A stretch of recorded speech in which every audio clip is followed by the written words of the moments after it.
The Sonnets of William Shakespeare. Hi, thank you so much for listening or watching, just for tuning in. Like, comment, subscribe if you feel like it. That really helps out me and the channel. Join me over on Patreon if you would like, where you'll be able to get these videos earlier, as well as early access to other content from my other channels. You'll also be able to have a voice in what other things I will be reading and uploading. You can also pick up copies of my books, Butterfly Snuff and A Museum of Art and Eggs, 2 poetry collections, available wherever you get your ebooks and in paperback and hardback on Amazon. Thank you.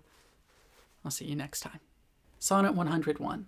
O truant muse, what shall be thy amends? For thy neglect of truth and beauty died. Both truth and beauty on my love depend, so dost thou too, and therein dignified. Make answer, muse. Wilt thou not haply say, truth needs no colour, with his colour fixed, beauty no pencil, beauty's truth to lay, but best is best, if never intermixed. Because he needs no praise, wilt thou be dumb? Excuse not silence so, for't lies in thee, to make him much outlive a gilded tomb, and to be praised of ages yet to be. Then do thy office, muse. I teach thee how to make him seem long hence as he shows now. Sonnet 102. My love is strengthened, though more weak in seeming. I love not less, though less the show appear. That love is merchandise, whose rich esteeming the owner's tongue doth publish everywhere. Our love was new, and then but in the spring, when I was wont to greet it with my lays, as Philomel in summer's front doth sing, and stops his pipe in growth of riper days. Not that the summer is less pleasant now than when her mournful hymns did hush the night, but that wild music burthens every bough, and sweets grown common lose their dear delight. Therefore, like her, I sometime hold my tongue, because I would not dull you with my song. Sonnet 103. Alack! What poverty my muse brings forth, that having such a scope to show her pride, the argument all bare is of more worth than when it hath my added praise beside. Oh, blame me not, if I no more can write. Look in your glass, and there appears a face that overgoes my blunt invention quite, dulling my lines and doing me disgrace. Were it not sinful then, striving to mend, to mar the subject that before was well? For to no other pass my verses tend than of your graces and your gifts to tell.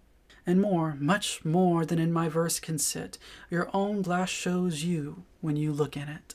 Sonnet 104. To me, fair friend, you can never be old. For as you were when first your eye I eyed, such seems your beauty still. 3 winters cold have from the forest shook 3 summers' pride. 3 beauteous springs to yellow autumn turned, and process of the seasons I have seen. 3 April's perfumes and 3 hot Junes burned, since first I saw ye fresh, which yet are green. Ah! Yet doth beauty like a dial hand steal from his figure, and no pace perceived. So your sweet hue, which methinks still doth stand, hath motion, and mine eye may be deceived. For fear of which, hear this thou unbred, ere you were born was beauty's summer dead. Sonnet 105. Let not my love be called adultery, nor my beloved as an idle show, since all alike my songs and praises be to one of one, still such, and ever so. Still constant in a wondrous excellence, therefore my verse to constancy confined, one thing expressing leaves out difference. Fair, kind, and true is all my argument. Fair, kind, and true, varying to other words. And in this change is my invention spent, 3 themes in one, which wondrous scope affords. Fair, kind, and true have often lived alone, which 3 till now never kept seat in one. Sonnet 106.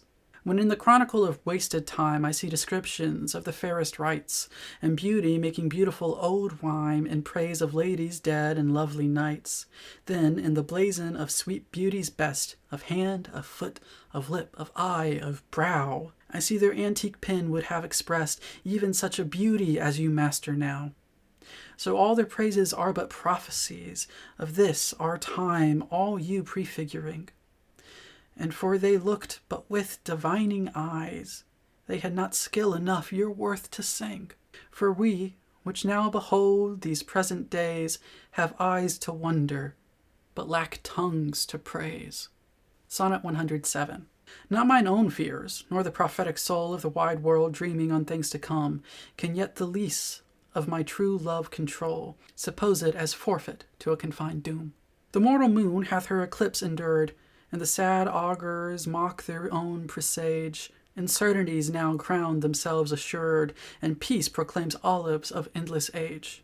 Now, with the drops of this moist balmy time, my love looks fresh, and death to me subscribes, since spite of him I'll live in this poor rhyme, while he insults o'er dull and speechless tribes.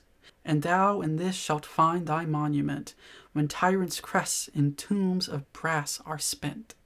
Sonnet 108. What's in the brain that ink may character, which hath not figured to thee my true spirit? What's new to speak? What now to register that may express my love or thy dear merit? Nothing, sweet boy. But yet, like prayers divine, I must each day say o'er the very same, counting no old thing old, thou mine, I thine, even as when first I hallowed thy fair name, so that eternal love in love's fresh case weighs not the dust and injury of age, nor gives to necessary wrinkles place, but makes antiquity for aye his page, finding the first conceit of love there bred, where time in outward form would show it dead. Sonnet 109. Oh, never say that I was false of heart, though absence seemed my flame to qualify. As easy might I from myself depart, as from my soul which in thy breast doth lie. That is my home of love. If I have ranged like him that travels, I return again, just to the time, not with the time exchanged, so that myself bring water for my stain.